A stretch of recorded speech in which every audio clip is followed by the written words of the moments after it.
नमस्कार दोस्तों, ये अड्डा के यूट्यूब चैनल पर एक बार फिर से आप सभी दोस्तों का हार्दिक स्वागत है। दोस्तों, हम MPPSC प्रीलिम्स के लिए हमारी जो यूनिट 7 है, जिसमें साइंस, एनवायरनमेंट एंड इकोलॉजी वाला पार्ट आता है, उसको कंप्लीट कर रहे हैं।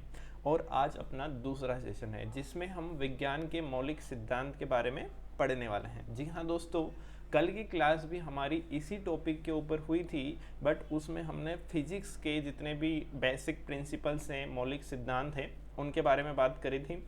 आज के वीडियो में हम केमिस्ट्री के जो बेसिक प्रिंसिपल हैं, यानी कि केमिस्ट्री के कौन कौन से सिद्धांत हैं जहाँ से प्रश्न बनने की संभावना है, उनके बारे में हम चर्चा करने वाले हैं। जहाँ से प्रश्न बने हैं उनके बारे में भी हम चर्चा करेंगे। दोस्तों, मेरा नाम है पंकज और आप पढ़ रहे हैं मेरे साथ साइंस, यानी कि साइंस विद पंकज। चलिए शुरू करते हैं आज हम केमिस्ट्री के बारे में। तो सबसे पहले हम देखेंगे केमिस्ट्री है क्या, केमिस्ट्री बने कैसे, उसके कौन कौन से रूल्स हैं, कौन कौन से सिद्धांत हैं, इन सभी टॉपिक्स के ऊपर हम चर्चा करने वाले हैं। चलिए शुरू करते हैं सबसे पहले केमिस्ट्री के बारे में। तो दोस्तों, केमिस्ट्री कहते किसे हैं? तो केमिस्ट्री के बारे में अगर हम देखें तो विज्ञान की एक ऐसी शाखा, कौन सी शाखा जिसमें किसी पदार्थ, कोई भी पदार्थ है, पदार्थ क्या है इसके बारे में भी हम चर्चा करेंगे। तो कोई भी पदार्थ है, पदार्थ के गुण धर्म, कि पदार्थ जो है उसके अंदर किस प्रकार के गुण हैं, पदार्थ की संरचना जो है कैसी है, पदार्थ के संगठन, यानी कि पदार्थ किन किन चीज़ों से बना है, पदार्थ की आपस में क्रिया, यानी कि क्रिया और अन्योन्य क्रिया, यानी कि दूसरे पदार्थ के साथ क्रिया, इन सभी चीज़ों का जहाँ पर अध्ययन किया जाता है, इसी को हम क्या कहते हैं? केमिस्ट्री कहते हैं। इसी को हम रसायन शास्त्र या रसायन विज्ञान के नाम से जानते हैं। क्या क्या चीज़ें हम पढ़ते हैं? कोई भी पदार्थ है। अब पदार्थ क्या हो सकता है? जैसे कि कोई भी वस्तु है, आपका शरीर मान लेते हैं, तो आपका शरीर भी क्या है? एक पदार्थ है, किसी न किसी पदार्थ से बना है। अब पदार्थ के क्या गुण धर्म हैं, पदार्थ की संरचना कैसी है, पदार्थ के अंदर कौन कौन सी चीज़ें हैं और उसमें क्या क्या क्रियाएं होती हैं, दो पदार्थ के बीच में क्या क्रियाएं होती हैं, तो ये सभी किसके अंतर्गत आता है? तो ये केमिस्ट्री के अंतर्गत आता है। अब शरीर से हम नहीं समझ सकते, तो हम समझते हैं कि कोई भी, हमने जैसे बल्ब ले लिया, तो बल्ब एक वस्तु है, तो ये किसी न किसी चीज़ से बनी होगी। जैसे कि इसमें फिलामेंट होता है टंगस्टन का, जो कांच होता है उसका इसका बाहरी आवरण बना होता है, पीछे एक धातु का इसमें एक एलिमेंट जो है उसमें लगा होता है। तो ये सारी चीज़ों से एक बल्ब बना होता है, ठीक है। तो ये क्या है? उसका संगठन है कि ये सारी चीज़ें। अब उसकी संरचना की, उसको बनाया कैसा गया है, किस प्रकार से बनाया गया है और उसमें क्रिया क्या क्या होती है, तो इन सभी का अध्ययन करना क्या कहलाएगा? केमिस्ट्री कहलाएगा, या रसायन विज्ञान कहलाएगा, या जिसे हम रसायन शास्त्र के नाम से जानते हैं। अब पहला जो प्रश्न हमसे पूछा जाता है यहाँ पर दोस्तों, ये पूछा जाता है कि who was the father of chemistry, यानी कि केमिस्ट्री का जनक कौन है? ये प्रश्न जो है आपसे पूछा जा सकता है केमिस्ट्री से। तो एंटोनी लेवोजियर नाम का जो व्यक्ति है, एक वैज्ञानिक है, इसी ने ये शब्द दिया था, लेवोजियर। और लेवोजियर को ही क्या कहते हैं?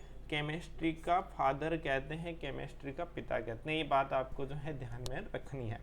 केमिस्ट्री की उत्पत्ति किससे हुई है? तो इजिप्ट का एक शब्द है केमिया, केमिया शब्द से ही केमिस्ट्री की उत्पत्ति हुई है। और इसका जो अर्थ होता है वो होता है काला रंग, कि काला रंग, यानी कि पदार्थ के बारे में बात हो रही है और इसी शब्द से क्या बना है? केमिस्ट्री बना है, यानी कि रसायन विज्ञान जो है उसकी उत्पत्ति हुई है। और इसका फादर कौन है? तो इसका फादर जो है लेवोजियर है। अब हमसे पूछा जाता है कि जो केमिस्ट्री है दोस्तों, उसमें कौन कौन से ऐसे सिद्धांत हैं, कौन कौन से ऐसे रूल हैं जहाँ से जो है प्रश्न बनते हैं। तो जो मैक्सिमम प्रश्न बनते हैं दोस्तों केमिस्ट्री में, वो एक तो बनते हैं आवर्त सारणी से, यानी कि जो आवर्त नियम है वहाँ से बनते हैं। अब ये टॉपिक तो आपको दिखाई दे रहा है मेंडलीव का आवर्त, बट इससे पहले आवर्त है क्या, आवर्त सिद्धांत क्या है, आवर्त सारणी क्या है, इसकी उत्पत्ति कैसे हुई, इसका बेस क्या है, वहाँ से हम चर्चा करेंगे। तो सबसे पहले अगर हम देखें तो जो आवर्त सारणी है, इसकी शुरुआत होती है सबसे पहले किसी भी एलिमेंट से, किसी भी तत्व से, कि जब तक तत्व नहीं होंगे, जब तक कोई तत्व नहीं होगा तब तक हम आवर्त सारणी नहीं बना सकते, आवर्त नियम नहीं बना सकते। कोई भी तत्व, अब तत्व क्या होता है? तो तत्व किसे कह सकते हैं हम? तो एक समान परमाणुओं से, एक समान परमाणुओं से जो संरचना बनती है उसी को हम तत्व कहते हैं। यानी कि किसी भी तत्व के अंदर सभी परमाणु जो हैं वो एक समान होते हैं। अब बात आई परमाणु की कि ये परमाणु क्या है। तो परमाणु का सिद्धांत किसने दिया, ये प्रश्न भी हमसे जो है पूछा जा सकता है, क्योंकि दोस्तों परमाणु के सिद्धांत भी दिए गए।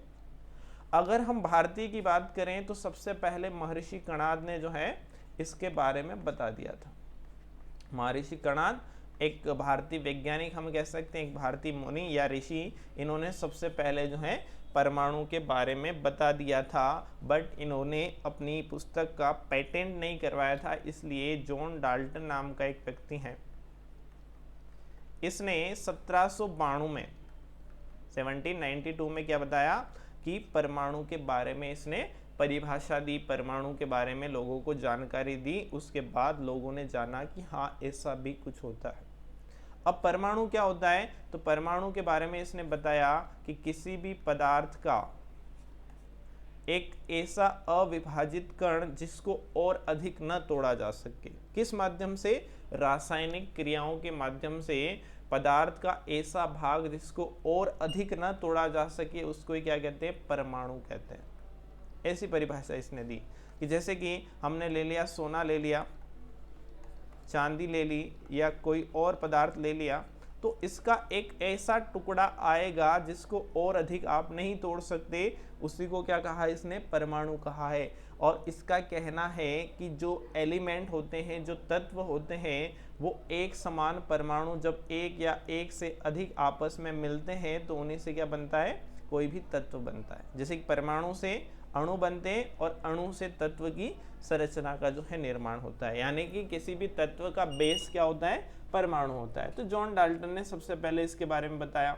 उसके बाद लोगों ने नई नई खोज जो है परमाणु के बारे में की, अलग अलग चीज़ें इसके बारे में देखी, जैसे कि रदरफोर्ड का मॉडल भी आया था। इसके बाद रदरफोर्ड ने क्या किया, उसके बाद और भी जैसे बोरबरी का मॉडल आया इसके बारे में। तो इन मॉडल्स में क्या हुआ, इसके बारे में हम आगे चर्चा करने वाले हैं। अभी हम बात करते हैं दोस्तों आवर्त नियम के बारे में।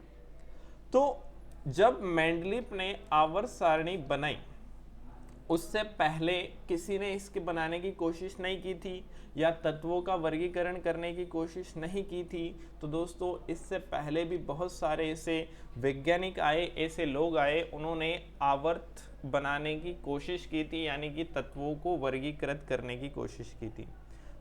सबसे पहले सामान्य सी बात थी, जब अलग अलग प्रकार के तत्व लोगों के सामने आते थे या अलग अलग प्रकार के पदार्थ आते थे, तो उनको डिवाइड करते थे दो भागों में, एक तो धातु और एक अधातु के रूप में। तो सबसे पहले जो है सामान्य सा वर्गीकरण हुआ तत्वों का कि उनको किस में डिवाइड कर दिया, धातु और अधातु के रूप में। अब धातु और अधातु के रूप में जैसे कि किस प्रकार से डिवाइड किया, तो जो ऊष्मा का विद्युत का सुचालक होता है उसे धातु कह दिया, जो ऊष्मा का और विद्युत का कुचालक होता है उसे अधातु कह दिया। ये फिजिकल बेसिस पर है, हालांकि इसमें कुछ अपवाद भी होते हैं। जैसे कि एक अधातु होती है कार्बन का एक अपरूप जिसे हम ग्रेफाइट कहते हैं, तो ग्रेफाइट जो है विद्युत का चालक है और वो क्या है, अधातु है। उसके बाद एक और कंडीशन इसकी रखी गई कि जो धातुएं होती हैं वो चमकीली होती है, यानी कि जो चमकदार होते हैं पदार्थ उनको क्या कह देंगे, धातु कह देंगे, और जो चमकीली नहीं होती, जिसमें चमक नहीं होती प्राकृतिक रूप से, वो क्या हो जाएगी, अधातु हो जाएगा। परंतु इसमें भी एक अपवाद है, हीरा जो सबसे ज़्यादा चमकता है वो कार्बन का एक अपरूप है और वो किसके अंतर्गत आता है, तो वो अधातु के अंतर्गत आता है। उसके अलावा अगर हम बात करें तो आयोडीन, वो भी एक चमकीला तत्व है जो भी अधातु के अंतर्गत आता है। तो पहले इनको इस प्रकार से विभाजित करने की जो है कोशिश की गई थी, परंतु इसमें ज़्यादा सक्सेस नहीं मिली। ये धातु और अधातु अलग अलग चीज़ के रूप में इसको वर्गीकृत किया गया और इसमें कुछ नहीं किया गया। फिर क्या आया कि दो लोग आए, एक डोबेराइनर आया, उसने क्या दिया, त्रिक नियम दिया, यानी कि तीन तीन तत्वों के गुण के आधार पर, उनकी संरचना के आधार पर, उनके कार्य के आधार पर उनको अरेंज करने की उसने कोशिश की। इसलिए डोबेराइनर के नियम को क्या कहते हैं, त्रिक नियम कहते हैं। तीन तीन तत्वों को उसने जमाने की कोशिश की। ये मेंडलीफ से पहले इसने तीन तीन तत्वों की संरचना के आधार पर, उनके गुणधर्म के आधार पर, उनकी क्रिया के आधार पर उसने जमाने की कोशिश की। फिर उसके बाद एक न्यूलैंड नाम का व्यक्ति आया और इसने जो है क्या दिया, एक अष्टक नियम दिया, यानी कि 8 तत्वों को उनके गुणधर्म, उनकी संरचना के आधार पर इसने जो है अरेंज करने की कोशिश की। फिर एक महत्वपूर्ण वैज्ञानिक आया जिसका नाम था मेंडलीफ, और मेंडलीफ ने 1869 ईस्वी में, उस समय यानी कि तत्कालीन समय में अगर हम देखें तो लोगों को 63 एलिमेंट्स यानी कि 63 तत्वों के बारे में जानकारी थी। कितने तत्वों के बारे में जानकारी थी? तो 63 तत्वों के बारे में जो है मेंडलीफ ने जब आवर्त सारणी बनाई उस समय नॉलेज था।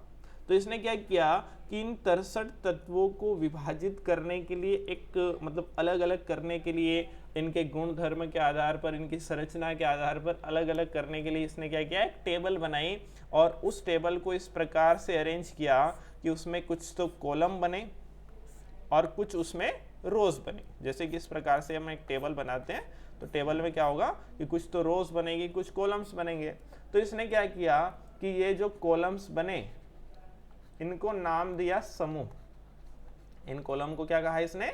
समूह कहा। और इसकी आवर्त सारणी में समूह की संख्या जो थी वो थी 9। कितने समूह थे इस केस में? 9 समूह थे। उसके अलावा इसने जो रोज बनाई अपनी आवर्त सारणी की टेबल में, वो जो रोज बनी उनकी संख्या थी 7, और इनको क्या कहा इसने? आवर्त कहा। और इन्हीं आवर्त की वजह से ये जो सारणी बनी, ये जो टेबल बनी, इसको क्या कहा गया? आवर्त सारणी कहा गया। अब किस बेसिस पर इसने इसमें तत्वों को रखा था? तत्वों को रखने का आधार क्या था? ऐसे किसी तत्व को कहीं पे भी रख देगा? नहीं। इसने क्या किया कि तत्वों के ऊपर, यानी कि जितने भी एलिमेंट्स थे सबके ऊपर अध्ययन किया, और अध्ययन करने के बाद जिनके गुण एक समान थे, किस बेसिस पर? तो परमाणु द्रव्यमान के आधार पर। किस आधार पर? परमाणु द्रव्यमान के आधार पर तत्वों को इसने अरेंज करने की कोशिश की, और 62 तत्वों को इसने क्या कर दिया? अरेंज कर दिया। उनको उनके गुणधर्म और उनके जो संरचना है उस बेसिस पर इसने परमाणु द्रव्यमान को आधार रख के जमा दिया। बट इसमें मिस्टेक क्या रह गई? ये गलती क्या कर बैठा, क्या नहीं कर बैठा, मतलब क्या इससे नहीं हुआ? तो इसने क्या किया कि एक तो बेस किसको लिया? परमाणु द्रव्यमान को। अब परमाणु द्रव्यमान क्या होता है भैया? ये भी अगर आपके लिए नया है तो इसके बारे में भी हम थोड़ी सी चर्चा कर लेते हैं। जैसे कि कोई भी एलिमेंट आपने देखा है, hydrogen, helium, lithium, beryllium, boron, carbon, है ना, ये तत्व है। तो जैसे कि इसका परमाणु क्रमांक 1 होता है, इसका परमाणु भार भी 1 होता है। जो किसी तत्व के ऊपर सिर पे लिखा होता है वो परमाणु द्रव्यमान होता है, और जो पैरों में लिखा होता है वो परमाणु क्रमांक होता है। तो इसका जो बेस था वो क्या था? परमाणु भार था। जैसे हीलियम का 3 होता है, लिथियम की अगर हम बात करें तो इसका परमाणु क्रमांक 3 होता है और परमाणु भार 7 होता है। तो इसने क्या किया कि परमाणु द्रव्यमान के रेस्पेक्ट में तत्वों को अरेंज किया, जो इसकी एक बड़ी गलती थी। और इसकी उपलब्धि क्या है? तो इसको पता था कि इन फ्यूचर और भी एलिमेंट्स जो है खोजे जा सकते हैं। 63 जो है एलिमेंट वो सफिशिएंट नहीं है, प्रकृति में और ज़्यादा एलिमेंट है, उनको खोजा जा सकता है। तो इसलिए इसने कुछ तत्व खोजे जाएंगे, तो उनकी संभावना के लिए क्या किया इसने कि अपनी आवर्त सारणी में खाली स्थान जो है वो छोड़ दिए, जिससे इन फ्यूचर क्या हुआ, यानी कि भविष्य में नए तत्वों को खोजने का जो एक प्रक्रिया थी उसको बल मिला कि हाँ ऐसा और हो सकता है, और तत्वों को जो है खोजा जा सकता है। ये बात किसने कही? मेंडलीफ ने कही। उसके अलावा इसने एक और गलती की थी कि 62 एलिमेंट्स को तो इसने अरेंज कर दिया था, संरचना, गुण धर्म, धातु, अधातु, जो भी बेस माना है इसने परमाणु द्रव्यमान के आधार पर, और उनको अरेंज कर दिया। बट हाइड्रोजन, जिसे हम आवारा तत्व भी कहते हैं, रफ एलिमेंट इसको कहते हैं, सबके साथ क्रिया कर लेते हैं, मुख्यतः कार्बन के साथ ज़्यादा क्रिया करता है। जैसे आपको देखने को मिलता है CH3, CH4, CH5, C2H5।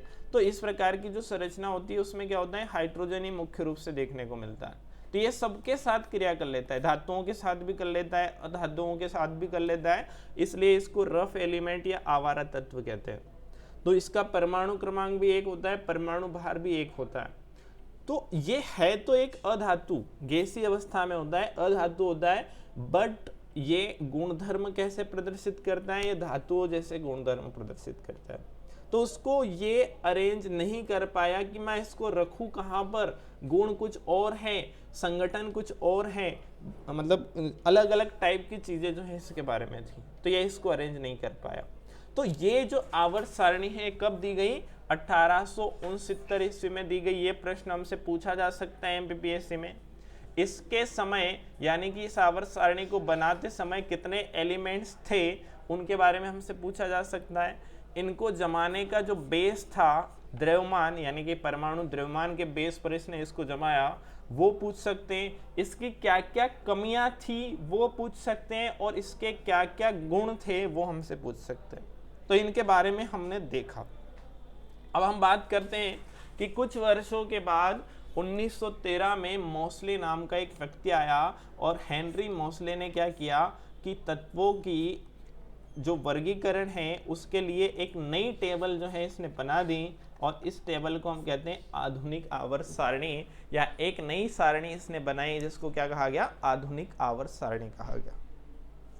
अब इसने क्या किया, तो इसने उन कमियों को दूर किया, जो कमियां या जो दोष किसके अंदर थे, मेंडलीव की आवर्त सारणी के अंतर्गत थे। जब इसने आवर्त सारणी बनाई उस समय कुछ तत्व ज्ञात नहीं थे, तो इसने भी उनके लिए जो है खाली स्थान छोड़ा। अब ये प्रश्न भी हमसे पूछा जा सकता है कि वर्तमान समय में यानी कि आज का जो समय है, इस समय तक कितने तत्व जो हैं वो ज्ञात हैं, यानी कि कितने तत्वों के बारे में हमें नॉलेज है, ये प्रश्न भी पूछा जा सकता है। तो करंटली वर्तमान समय में 118 तत्व जो हैं वो ज्ञात हैं, और उसमें से कुछ नेचुरल हैं, कुछ जो है आर्टिफिशियल है, यानी कि कुछ प्राकृतिक हैं, प्रकृति में ही मिलते हैं, और कुछ प्रकृति में नहीं मिलते हैं, उनको लैब के अंदर जो है बनाया गया है। तो नेचुरल कितने हैं, तो नेचुरल एलिमेंट की संख्या है 98। जी हाँ दोस्तों, ये प्रश्न पूछा जा सकता है आपसे, प्रश्न ये वाला एग्जाम में, है ना। आर्टिफिशियल कितने हैं, तो 20 जो बचे हुए हैं वो कितने हैं, 20, और 20 कैसे हैं, आर्टिफिशियल हैं, कृत्रिम तत्व हैं। तो ये भी हमसे पूछा जा सकता है।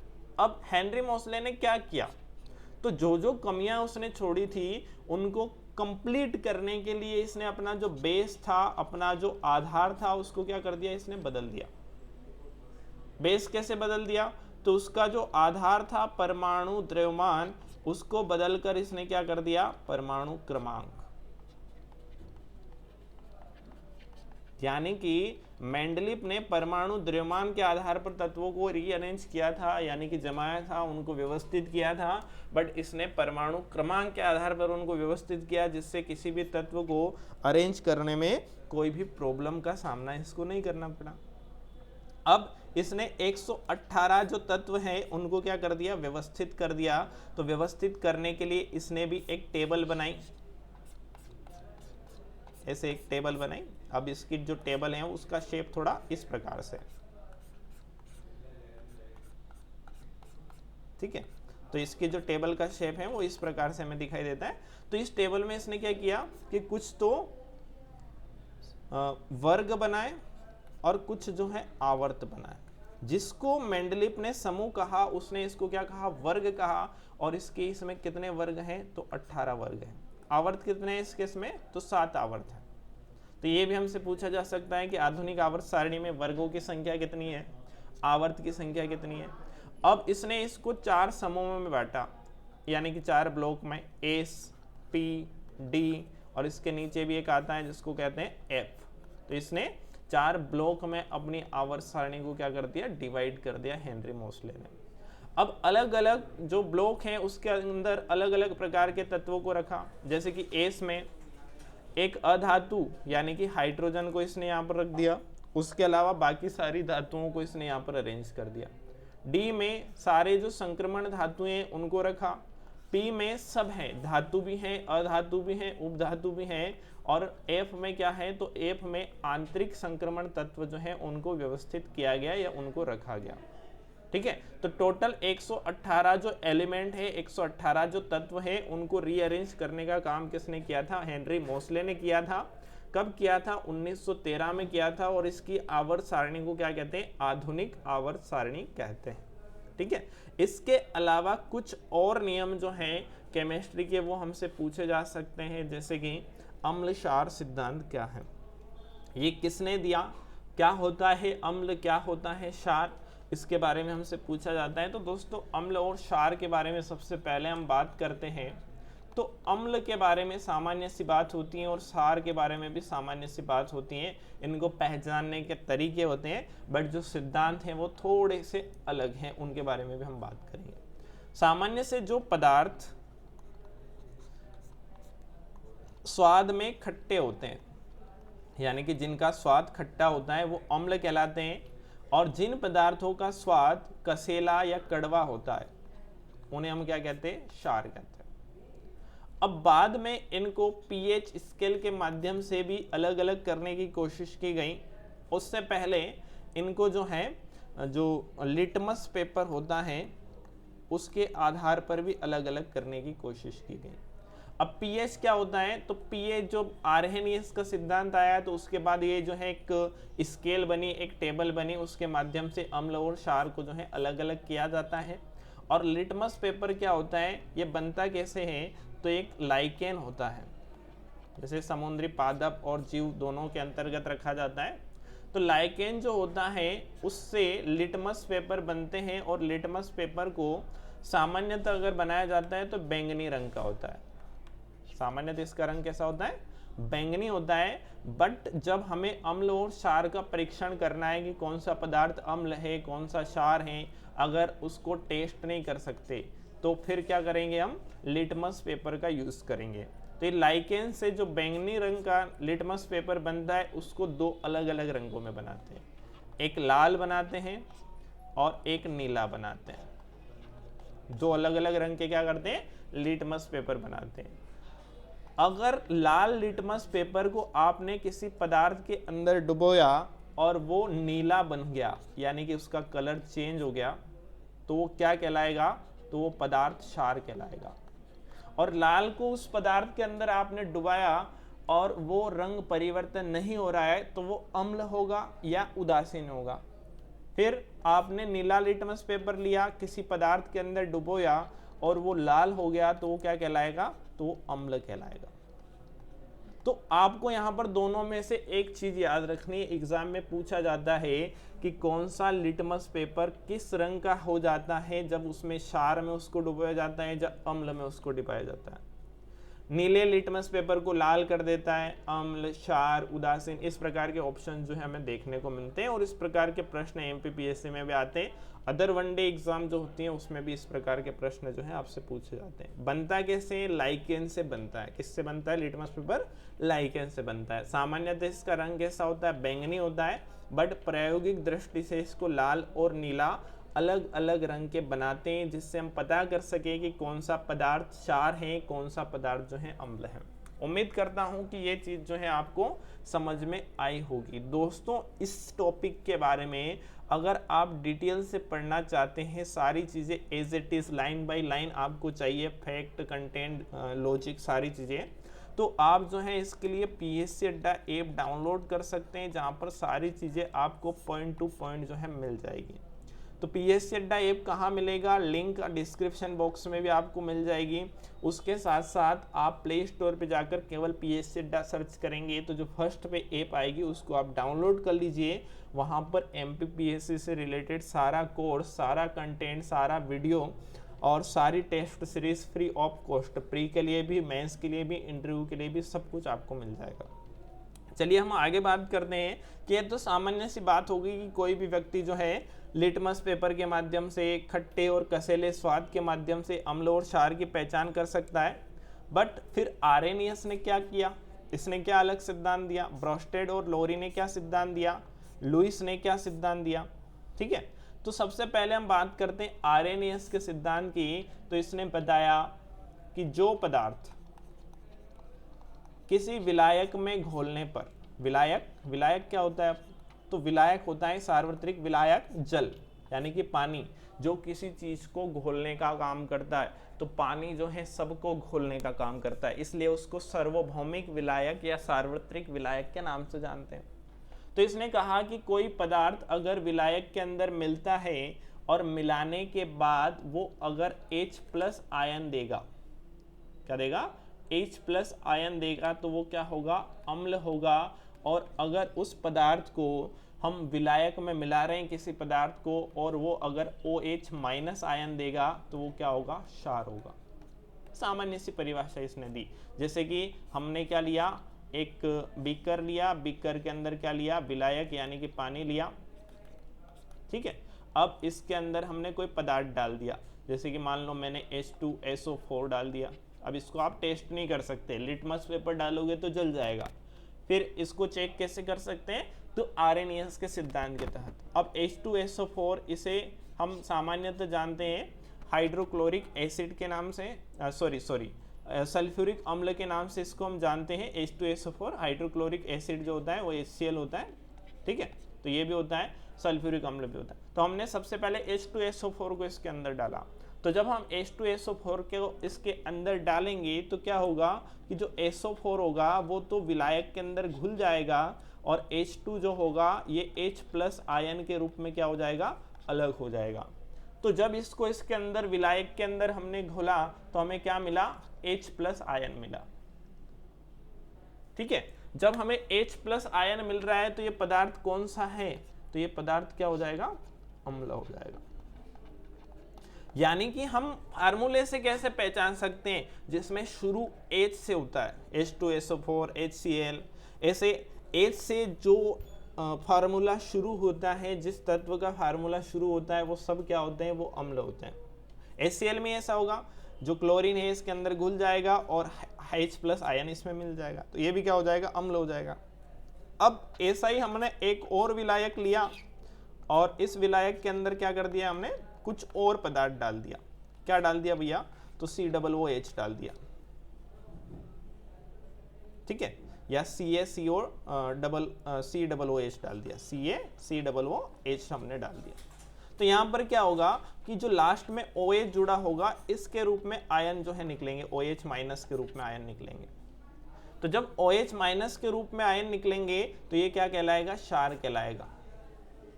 ये क्या कहलाएगा, क्षार कहलाएगा। तो इस प्रकार से हम पहचान कर सकते हैं कि कौन सा पदार्थ क्षार है, कौन सा पदार्थ अम्ल है। वो आर्हेनियस ने क्या बताया कि जो H+ आयन देगा वो अम्ल होगा, जो OH माइनस आयन देगा वो क्या होगा, क्षार होगा।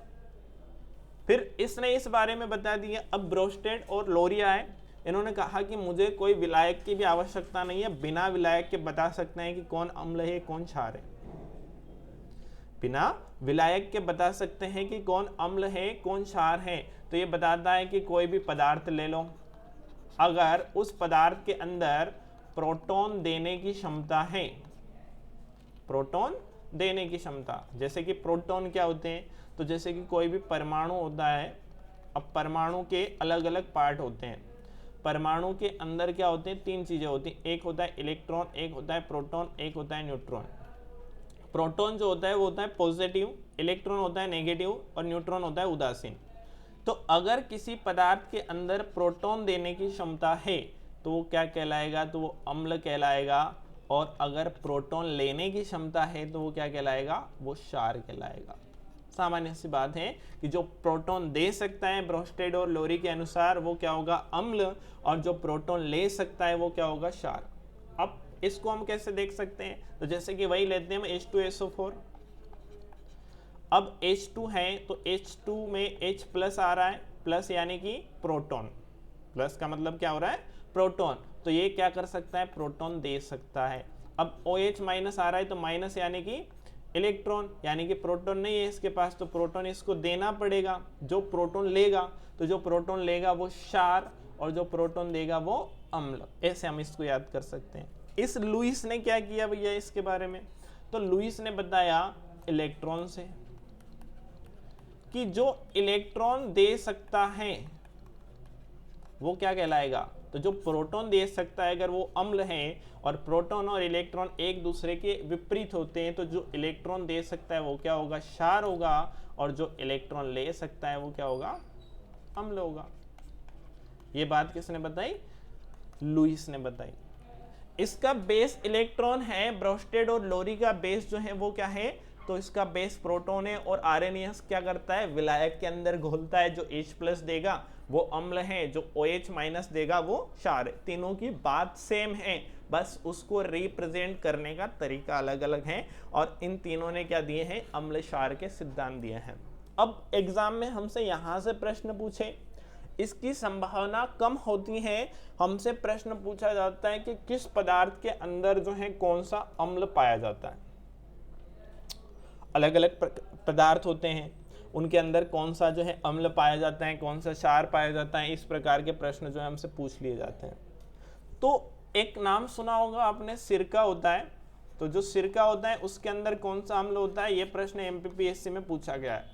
तो इसमें एसिटिक अम्ल होता है।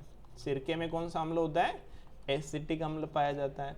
और क्या पदार्थ होता है, तो जैसे कि नींबू होता है, तो नींबू में कौन सा अम्ल होता है, या नींबू कुल के जो फल होते हैं, तो नींबू और नींबू कुल के जो फल होते हैं उनमें दो प्रकार के अम्ल होते हैं, एक सिट्रिक एसिड होता है और एक एस्कार्बिक एसिड होता है। ये नोट कर लेना आप लोग, एक सिट्रिक एसिड भी होता है और एक एस्कार्बिक एसिड भी होता है।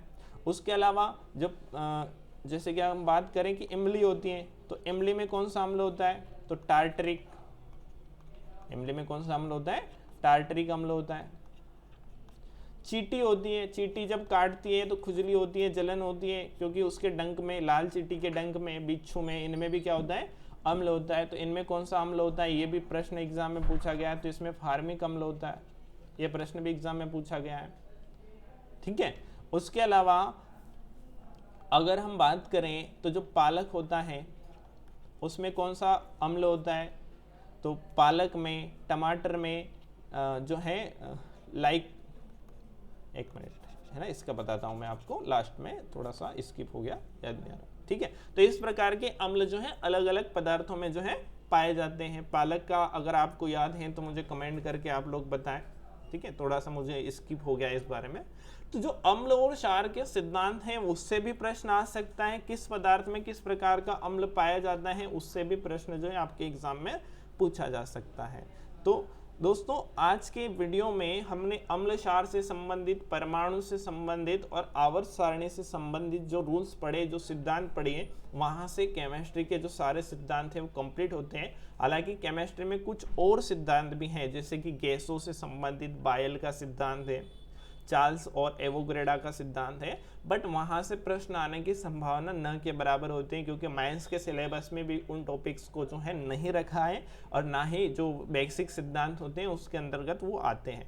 हालांकि अगर आप चाहते हैं कि आप बायल का सिद्धांत, चार्ल्स का सिद्धांत, एवोग्रेडा का सिद्धांत पढ़ना चाहते हैं तो आप PSC अड्डा ऐप डाउनलोड कर सकते हैं, वहाँ पर नोट्स में वो सारी चीज़ें आपको मिल जाएगी।